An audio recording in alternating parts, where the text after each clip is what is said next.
tersebut. Tahu tak apa reaksi dia? Dengan muka selamba dia buat muka. Orang tu tanya lagi, any question? Any question? No. Maka automatik hamba Allah ini tak dapat kerja. Sebab ia menggambarkan cara dia berfikir dan dia tidak kompetitif di dalam alam pekerjaan. Di mana silap? Adakah silap sistem pendidikan kita ataupun silap mereka yang mengisi sistem pendidikan kita? Kita akan bincangkan hari ini. Are you ready? Yes. Saya tak dengar. Are you ready? Yes. Okay, check it out. Baik, saya perkenalkan terlebih dahulu. Di sebelah kiri saya adalah Datuk Dr. Khair bin Muhammad Yusof, merupakan timbalan pengarah khas profesionalisme di Kementerian Pendidikan tahun 2012 sampai sekarang kita ini, Datuk. Dan di hujung di tengah sana saya perkenalkan, saya kira otai di UIA, pernah menjadi timbalan rektor, dan saya perkenalkan Profesor. Nak tak nama dia apa? Kita panggil dia apa? Ibu Sidi. Sekarang ini glamour, tidak lagi hijrah. Tengoklah. Apa rancangannya? Popular je ibu. Ini minta autograf. Nak sign, Okey. Dan di hujung sana saya perkenalkan selepas Cikgu Sidi, iaitu Tuan Haji Ibrahim bin Ali, yang merupakan pengarah Bahagian Hak Ehwal dan Pembangunan Pelajar Jabatan Pengajian Tinggi. Assalamualaikum Tuan Haji. Baik tuan-tuan dan puan, kajian hadir semua, kita berikan tepukan guru dulu kepada ketiga-tiga ahli kita. Terus pada soalan, di mana kita pada malam ini insya-Allah masing-masing akan mencakar minda. Untuk round pertama, kita lebih kepada open question, di mana tajuk kita adalah kemana menuju pendidikan negara. Sebab di sana ada juga kritikan-kritikan sosial mengatakan bahawa sistem pendidikan kita berubah menteri, berubah rasa. Berubah Perdana Menteri, berubah cara. Akhir sekali sistem pendidikan kita dilihat goyang dan tidak konsisten. Jadi itu di antara kritikan sosial. Jadi saya kira kita mulakan dengan di hujung sana dulu Tuan Haji Ibrahim untuk tempoh 5 minit memulakan pencak silat kita pada malam. Silakan. Assalamualaikum warahmatullahi wabarakatuh. Terima kasih saudara Amin yang berbahagia dan panel Datuk Khair Prof. Sidi. Masuk sekalian, saudara Amin bagi 5 minit, saya nak cakap dalam 4 minit. Nanti lebih itu dipotong orang. Terlebih dulu saya ucapkan terima kasih kepada para pengajar yang memberi ruang menjemput saya bersama-sama dengan Susari dalam sesi wacana pemikiran malam ini mengenai masa depan pendidikan Malaysia. Kiranya isu pendidikan adalah satu isu ataupun perkara yang asas dalam kehidupan kita.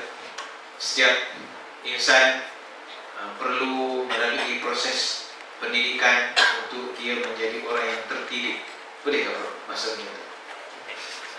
Dia melalui proses pendidikan untuk menjadi orang yang terdidik. Macam terdidik itu sengaja, tanpa sengaja.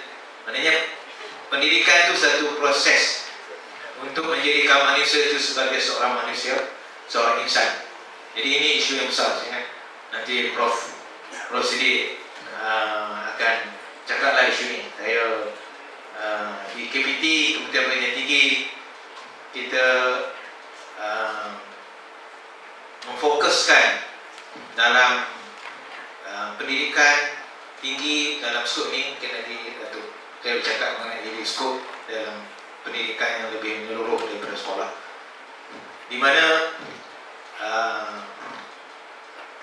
dalam proses pendidikan untuk di peringkat institusi pendidikan tinggi, sekiranya kita dalam skop KPT di IPTA, IPTS, Politeknik dan College Community, itu institusi di bawah sediaan KPT. Ada lagi institusi pendidikan dan latihan di bawah lain-lain kementerian seperti Kementerian Sumber Manusia, Kementerian Pembangunan Luar Bandar dan beberapa kementerian yang lain dalam konteks institusi latihan. Jika kita boleh lihat secara umumlah, institusi pendidikan dan institusi latihan kadang-kadang boleh dicantum dan kadang boleh dipisahkan. Tetapi dalam konteks ini kepada institusi pendidikan. Di bawah selian KPT ada hampir 600 institusi pendidikan yang dilayani, 20 IPTA. Oh, dia ada macam special agent. 20 IPTA, 400 lebih IPTS, dan 30 politeknik dan 80 community college. Itu ada lebih kurang 600 institusi pendidikan IPT di bawah selian KPT. Jadi dalam konteks masa depan pendidikan Malaysia, dalam konteks pendidikan tinggi, di mana sekiranya kita jawab secara mudah, Amin, kita mempunyai harapan yang tinggi bahawa Malaysia akan maju ke hadapan dalam konteks pendidikan tinggi dengan prasarana-prasarana yang telah ada dan sedang dibangunkan dan yang sedang diperkemaskan. Dalam konteks ini, pada tahun 2007, Kementerian Pendidikan Tinggi telah melancarkan ataupun menerbitkan ataupun menzahirkan Plan Strategik Pengajian Tinggi Negara yang dilancarkan oleh Yang Maha Perdana Menteri pada masa tersebut, Pak Lah, pada tahun 2007, hasil daripada satu kajian saya kira dalam tempoh 3 tahun sejak penubuhan Kementerian Pengajian Tinggi secara khusus. Sebelumnya KPT itu ada bersama Kementerian Pendidikan. Jadi dalam konsep itu, berdasarkan Plan Strategik Pengajian Tinggi Negara ini meletakkan fokus untuk meletakkan asas-asas yang kukuh bagaimana kita boleh melonjakkan higher education, pendidikan tinggi di Malaysia kepada satu tahap yang lebih baik, lebih tinggi, lebih cemerlang daripada apa yang kita ada hari ini. Sekurang-kurangnya pada tahun 2020, di mana harapan kita ialah supaya Malaysia menjadi sebuah negara maju dan tidak ketinggalan dalam pendidikan, yakni pendidikan tinggi. Kita pun seiring setaraf maju dengan negara-negara maju yang lain. Ada pelajar-pelajar yang bertanya kepada saya, bagaimana kita nak mengukur kemajuan dan kehebatan pendidikan tinggi sesebuah negara. Saya, masa saya sebagai pengarah unit pusat universiti, saya pun masih pakai logo UPU. Saya kira soalan itu mudah tetapi agak sukar dijawab. Dan analogi yang saya pakai ialah, sekiranya kita tanya seorang anak Malaysia, cuba namakan 10 negara. Apakah negara harapan idaman yang anda ingin belajar? Mungkin anak-anak Malaysia akan menyebut USA, Amerika, UK, Australia, New Zealand, Germany, Italy, Japan dan apa-apa yang lain lah. Bila disebut 10, nombor Malaysia tidak sebut. Sebab apabila bercakap ini, minta pergi kepada negara yang di luar daripada Malaysia. Tetapi hari ini Malaysia telah menjadi destinasi ke-11 dalam cross border education. Maknanya Malaysia telah menawarkan kedudukan yang ke-11 dalam peringkat dunia, di mana orang luar datang belajar di Malaysia. Jadi itu sebagai satu petunjuk, dan kita mensasarkan sehingga pada 2015 ataupun paling tidak pada 2020, 150,000 pelajar-pelajar antarabangsa international student akan datang belajar di sini. Pada hari ini ada lebih 80,000 pelajar. Itu satu petunjuk yang ringkas dan mudah. Dan banyak negara sebenarnya dalam dunia ini. Jadi Malaysia nombor 11 tu orang percaya kepada kita. Jadi kita selalu, ini mungkin secara yang mudah sebagai petunjuk. Dan yang lainnya ialah di mana kualiti dalam pendidikan tinggi sesebuah universiti adalah bergantung kepada hasil pendidikan, research dia. Sekiranya penerbitan research itu diterima pakai, dirujuk, dibaca oleh orang lain, maka itu adalah satu petunjuk yang terpenting dalam citation index. Jadi kita sedang bergerak membiayai dan juga menyediakan prasarana yang diperlukan dalam membina keupayaan dalam R&D di universiti-universiti kita. Dan kualiti graduan ini yang mungkin dalam isu-isu yang dibangkitkan itu adalah perkara-perkara yang sentiasa naik turun lah. Tetapi sasaran KPT ialah supaya graduat kita sekurang-kurangnya 75% mendapat pekerjaan dalam tempoh 6 bulan selepas graduat.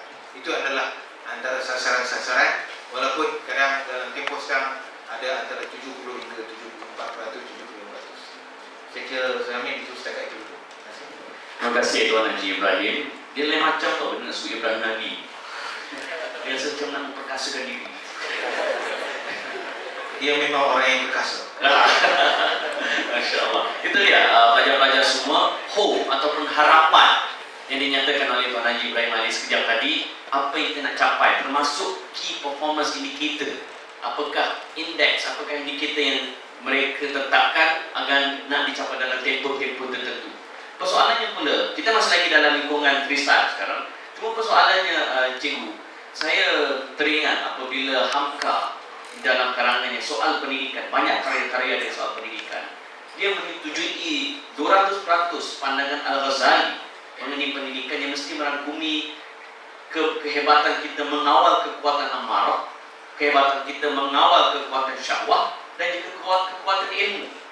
Jadi dalam konteks kita setelah merdeka sampai sekarang, adakah kita on the right track dalam sistem pendidikan kita memenuhi apa yang disebutkan oleh Al-Ghazali sekejap tadi? Cikgu, silakan. Terima kasih Saudara Amin, rakan-rakan panel, pimpinan, pelajar, hadirin hadirat yang saya muliakan. Ada perubahan berlaku Saudara Amin. Ya. Sebab improvement. ada improvement berlaku. Ya. Tapi sifat ilmu dan pendidikan itu dynamic. Jadi pendekatan mengubah dasar dan sistem itu mesti dynamic.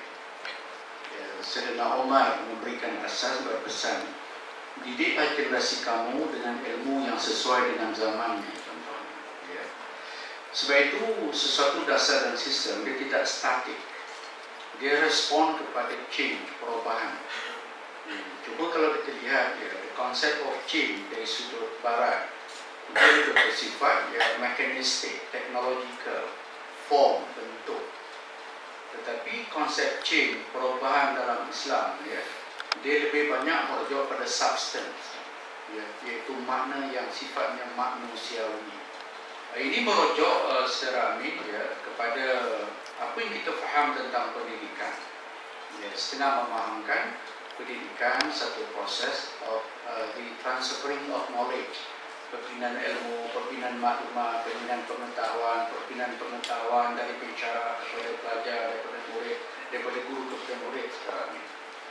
Sedangkan dia pendidikan dia tidak boleh lari daripada persoalan manusia.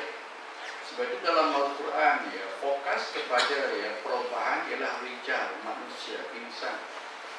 Dia bukan teknologi. Teknologi selamanya alat. Dia bukan matlamat. Nilai guna kepada teknologi itu ya seperti hari ini kita sebut high tech mesti disantuni dengan high touch, sentuhan keinsanan.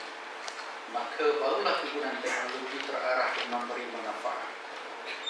Sebab itu bila kita sebut pendidikan dan ilmu, dia tidak boleh menggelak daripada persoal ya, iaitu bagaimana di samping kita transfer ilmu, bawa kekemahiran dan segala macam, is the process of transforming man. Ya, satu agent, satu alat, satu cara merubah minat manusia, merubah sikap, merubah dia punya worldview pandangan hidup, merubah dia punya tingkah laku. Ya. Sebab dalam pendidikan terkandung ilmu. Kalau mengambil pendekatan Islam, ilmu itu mendukung kebenaran. Ya.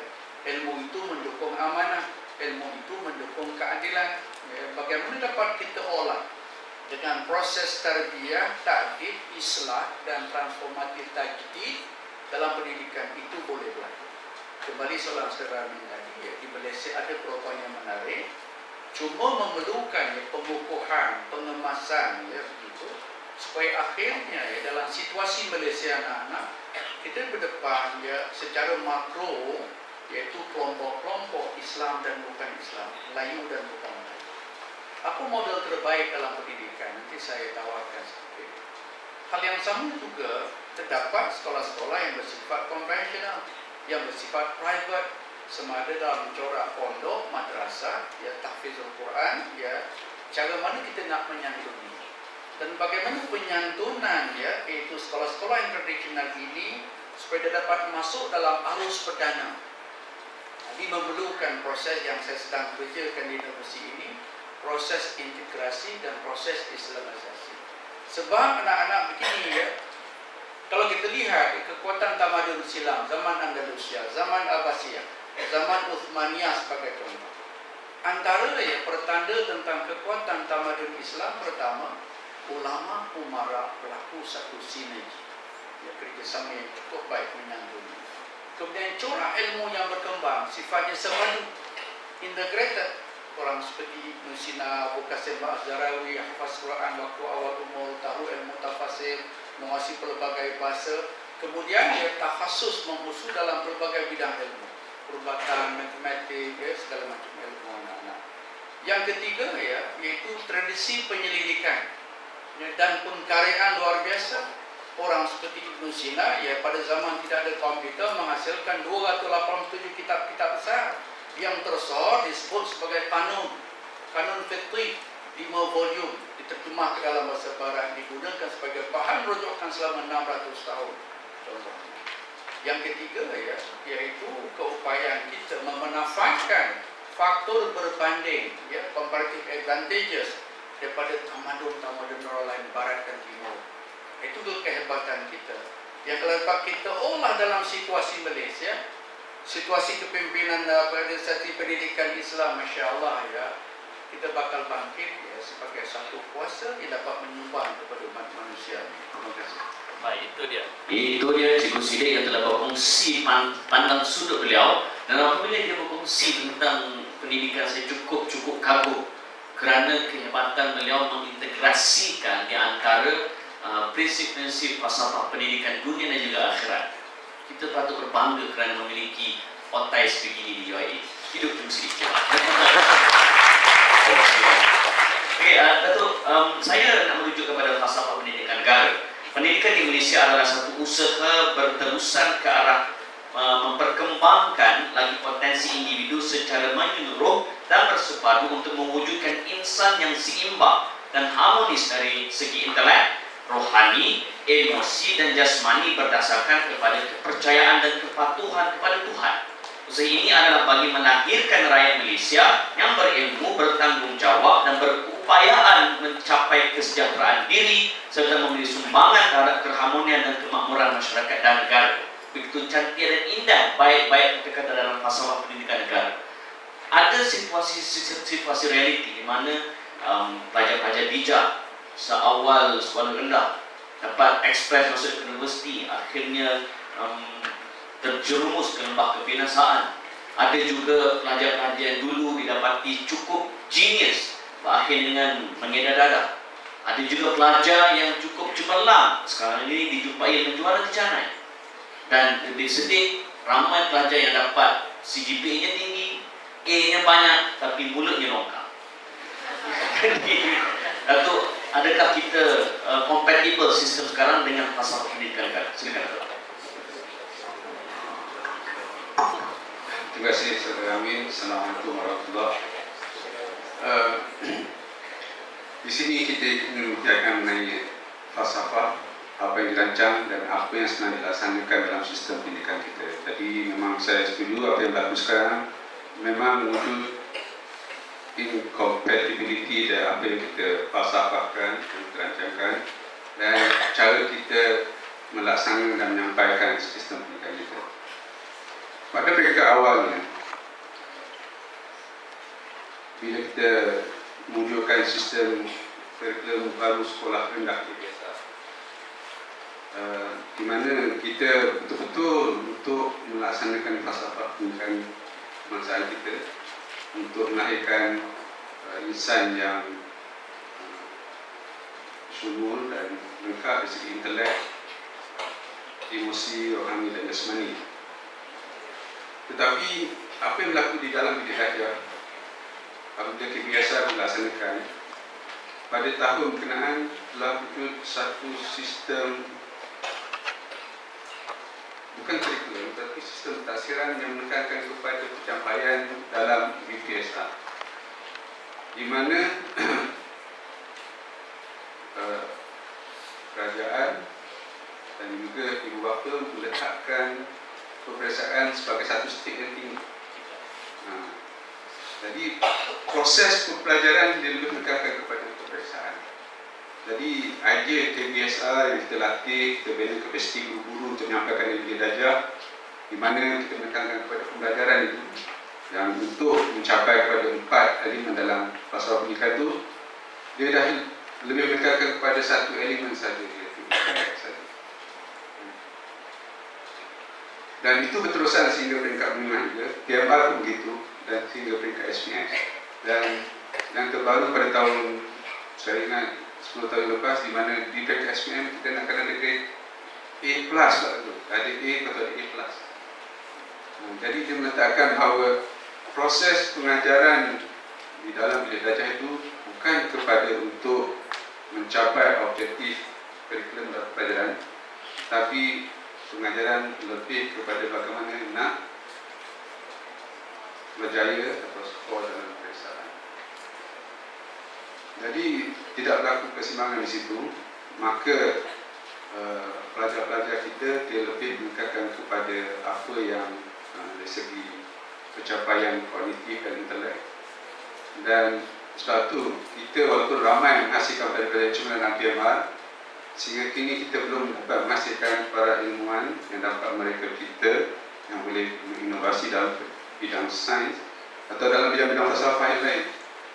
Jadi itu merupakan satu cabaran yang berlaku dalam Kementerian Pelajaran sendiri, dan kita sedang berusaha sekarang seperti saya beritahukan tadi sebelum kita melakukan sesi forum ini, yang sedang dirancangkan dalam Pelan Pembangunan Pendidikan Malaysia tahun 2013 hingga tahun 2025, bagaimana kita nak melakukan anjakan-anjakan pelaksanaan itu sendiri, strategi dan operasi. Yang falsafah yang satu memang dah ada cantik. Cuma bagaimana kita nak mengemaskan cara kita menyampaikan, guru dia, kepimpinan dia, kemudahan-kemudahan yang perlu kita sediakan pada peringkat sekolah dan sebagainya, dan juga sumber-sumber yang boleh kita berikan agar dia betul-betul dibelanjakan, dilakukan kepada aspek pembelajaran itu sendiri. Itu dia jawapan daripada Datuk, yang juga menyentuh tentang persoalan exam oriented. Baik, kita selesai round pertama freestyle, bukan Gangnam Style, freestyle. Terusi pula istilah cakap kan. Okay, stop setakat tu. Jadi kita masuk kepada round kedua, di mana alang-alang Datuk dah sebut soal exam oriented. Datuk, saya nak berbalik kepada satu peristiwa kematian seorang pelajar kecil S. Subashini dari SRJK Tamil Ladang Sempak, membunuh diri kerana memperoleh 4B, 2C, 1B dalam UPSR, tak dapat 5A dalam UPSR lah, dapat 4A dalam UPSR, dapat 5A, lantaran itu dia bunuh diri. Dan ia dilihat sebagai satu, bagi saya itu adalah satu musibah besar dalam negara kita. Seorang budak kecil bunuh diri hanya kerana tak dapat 5A. Dan ada juga kaitan dengan budaya pendidikan senyap. Anak buah saya Datuk, sekarang dah tingkatan 1, masa dia darjah 5, cik masa nak ambil buku rekod, dalam buku rekod dia siap bagi tahu kat saya lagi, budak ni nakal. Saya tanya Duk Kelantan, saya tanya apa? Kecek banyak. Kecek banyak. Tak boleh duduk dia. Tak boleh duduk dia. Saya kata dia tak boleh duduk dia. Okay. Jadi saya tanya cikgu tu, maknanya ukuran budak tu pandai senyap lah. Hormat dia kata. Dan saya bimbang penyakit ini dibawa ke sekolah menengah dan dibawa ke universiti. Bila lecturer tanya, cikgu mungkin biasa tak? Ada soalan? Ada soalan? Okey, kita sambung kelas esok. Dia pun terus tutup buku. Hidup punya. Kan? Dan dibimbangi pula bila bertanya soalan pula, takut kena marah. Listen contoh. Jadi, Datuk, soalan saya, exam oriented ini, kita dah lontarkan soalan, permasalahan tadi. Jadi, di peringkat Kementerian Pelajaran, solusi setakat ini, sistem-sistem yang diadakan untuk mengatasi gejala exam oriented. Silakan, Datuk. Memang tidak dinafikan apa yang berlaku di bilik darjah sekarang ni lah. Pengajaran dia lebih, pertama sekali dia letakkan peperiksaan dulu. Peperiksaan dulu, lepas tu daripada peperiksaan tu, dia tengok pencapaian pelajar tu. Kalau dia dapat grade yang bagus, dia kata dia pandai. Kalau dia dapat rumah, dia kata dia dalam bahasa tu tak cakap gelap. Tetapi kalau dalam proses pengajaran pembelajaran sebenarnya yang peperiksaan itu kemudian dia mesti pembelajaran dulu. Dan pembelajaran itu kita boleh lihat sejauh mana berlakunya perubahan kepada pelajar itu, baru kita buatkan pentaksiran dan kita lakukan pentaksiran itu untuk membangunkan lagi pembelajaran dia. Tetapi apa yang berlaku di sekarang ni, Dato' adalah kita test dulu, even kadang-kadang di prasekolah tu, bukan sekolah, kadang-kadang prasekolah dia dah test sebelum masuk dah ada ujian untuk masuk tadika. Tapi dia beritahu mak bapak dia kata pelajar ni tak kira. Ini kita perubahan sebenarnya di sistem persekolahan kita sekarang ni. Kita dah gunakan apa dinamakan pentaksiran berasaskan sekolah, di mana kita nak letakkan bahawa guru itu sendiri yang bertanggungjawab dalam pembelajaran dan pentaksiran pelajar. Dia yang tahu pelajar tu yang dah diajar tu, dan dia yang boleh mengukur sejauh mana pencapaian pelajar berkenaan. Jadi secara tak langsung kita dah mulakan pada tahun sekarang ni dah masuk tahun ketiga sekolah rendah, tahun ketiga sekolah rendah dan tingkatan 2 di sekolah menengah, di mana pelajar-pelajar yang tahun 3 sekarang ni, apabila mereka pergi ke tahun 6, UPSR tu bukan berdasarkan UPSR yang sekarang ni, yang semata-mata merupakan peperiksaan daripada lembaga peperiksaan Malaysia. Tetapi pelajar-pelajar yang berada di tahun 3 sekarang sekolah rendah, mereka berada di tahun 6 pada tahun 3 tahun akan datang ni, dia akan menduduki satu sistem pentaksiran peperiksaan, di mana kalau dulu 100% peperiksaan, tetapi dia mungkin masih dalam perbincangan lagi, 50% tu adalah peperiksaan pusat, tetapi 50% lagi berasaskan sekolah. Jadi ada ukuran-ukuran bukan setakat akademik saja, ukuran pencapaian dalam aspek bukan akademik.